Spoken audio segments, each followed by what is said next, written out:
Alright guys, welcome back to the channel. Today we're going to be working on this Nissan 300 CX made by Matchbox. Check it out. Matchbox Nissan 300 CX 1990, made in China. Plastic base. Not very good looking wheels there. We got lens for the headlights, just like the Hot Wheels version. We're gonna do a little comparison and I'll be back.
Alright guys, I almost cut my finger off.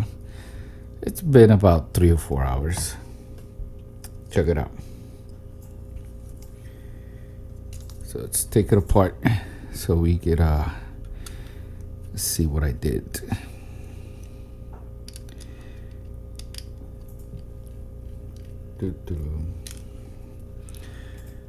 All right.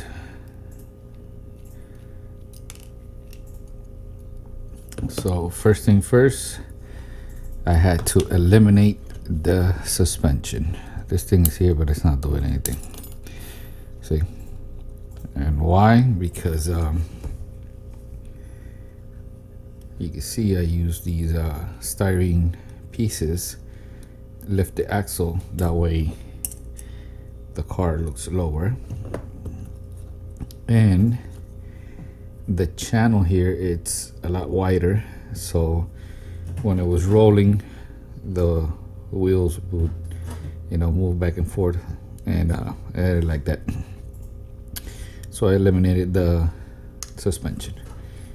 Here as you can see, I had to use a sanding stick, knock this down, that way it will be able to roll. As you can see, it's very low. Did the same thing here in the back. Have a kit of pieces of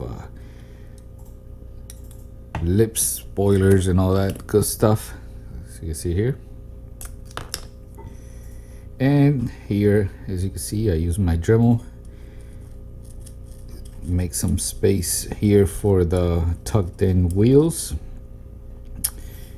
Here in the back also, I didn't have to do a lot. Using my files and sanding stick here. Try to clean up the casting the best I could. Trying to erase all those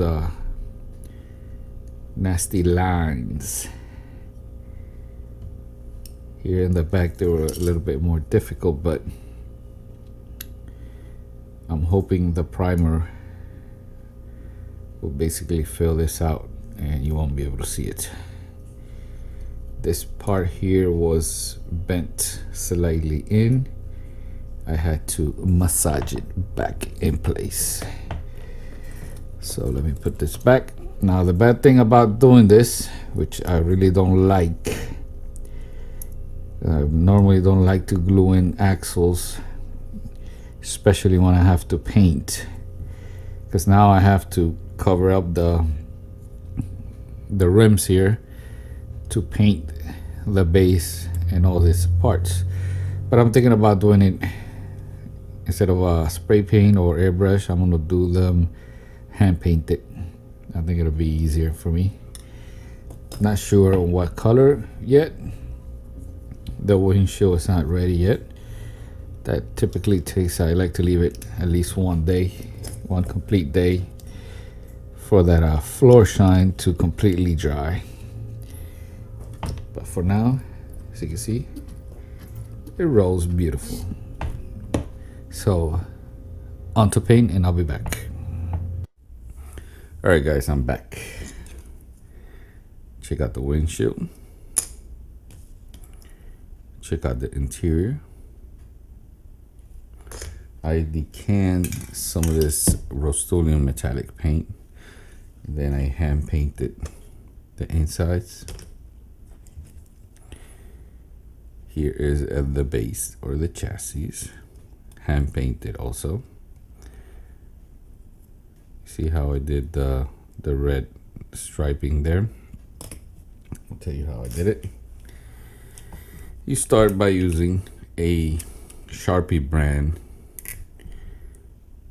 marker here, silver, and then you use a Milwaukee red. If you try using a Sharpie brand marker, red color, it actually comes out looking more like burgundy. It's not really red. And when doing details in black, I suggest you go with the Sharpie brand. the Milwaukee black. It's not really black. So Milwaukee red is good. Sharpie brand black is good. Sharpie brand red marker, not really good if you want to do red color. Now, I'm not doing the whole thing here. So before I show you I'm not doing the turntable. Before I show you the car, let's put a small piece of video here of what we started with, so you can get the idea in case you forgot. It's only been a few minutes for you, but here is the final product. Check it out. Stop typing. I know these are Datsun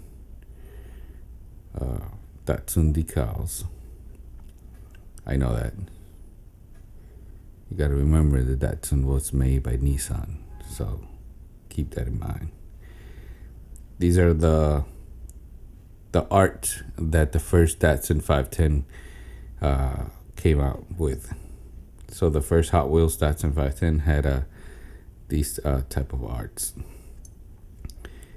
These are water slide that were printed backwards. They are very hard to install because you can't see what you're doing, and they tend to stick really fast, so you can't really move them around. You gotta remember, when you have a clear coat and you get the surface wet, it doesn't really get wet. It just, you get little drops here and there. And these decals are also known as the type that'll give Jesus Christ a heart attack. They are problematic, but I got them on. Now, if you have this set right here, micro set will actually help you a bit moving them around. This one really helps. Now they start curling up real quick, so you better get some micro saw also to get everything smoothed out, you know, and laid out. As you can see on this one, I couldn't get it. I had to lift it a little bit here, but it went on there and I couldn't get it out, so I just left it. I think I did a better job on this side. Here is the back.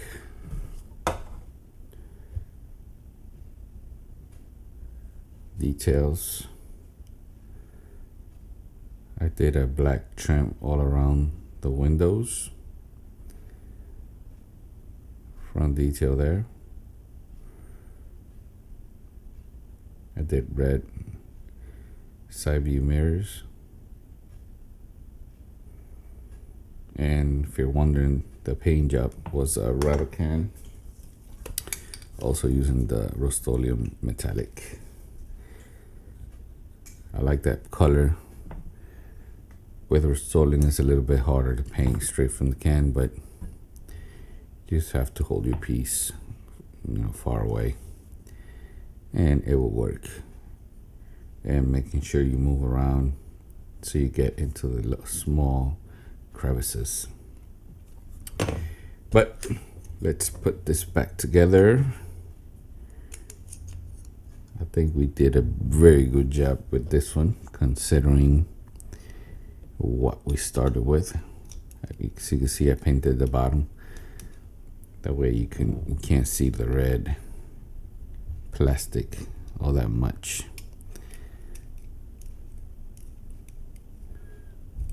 So now I need to get some screws and I'll be back.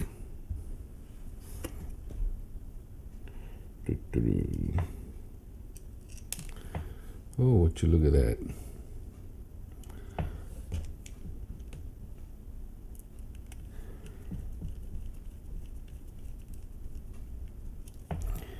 That's the first one.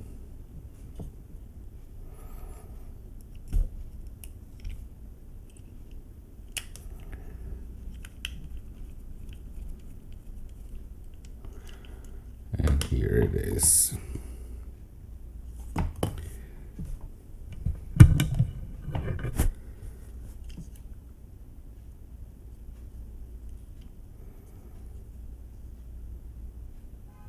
We'll put it on the turntable and I'll be back. Alright guys, there it is, the finished product. Let me know in the comments what you think. I like to think I did an old school lowering. See, back in the days when I was racing around, I used to race my own shadow. We didn't have money to buy suspensions and all that, nor Rucker Bunny kits and all that. We didn't have money for that. You wanted to lower your car, you had two options. You either cut the springs, which made for a very bouncy car, but when you were standing still, the car looked very cool. Or if you had a friend with a blowtorch, he would have to get it up on one of those platform lift. That way the weight of the car is on the springs, and he would hit it from the inside with the blowtorch. He would hit the spring and the car would lower it. So luckily you had the same tire pressure, because that was his guide, the space between the tire and the fender. And that also made for a very stiff ride, but it looked cool. Cars look cool, and it rode very nice on the curves. You know, hopefully you like the result. That's gonna be it for today, guys. Thank you for watching. Peace out.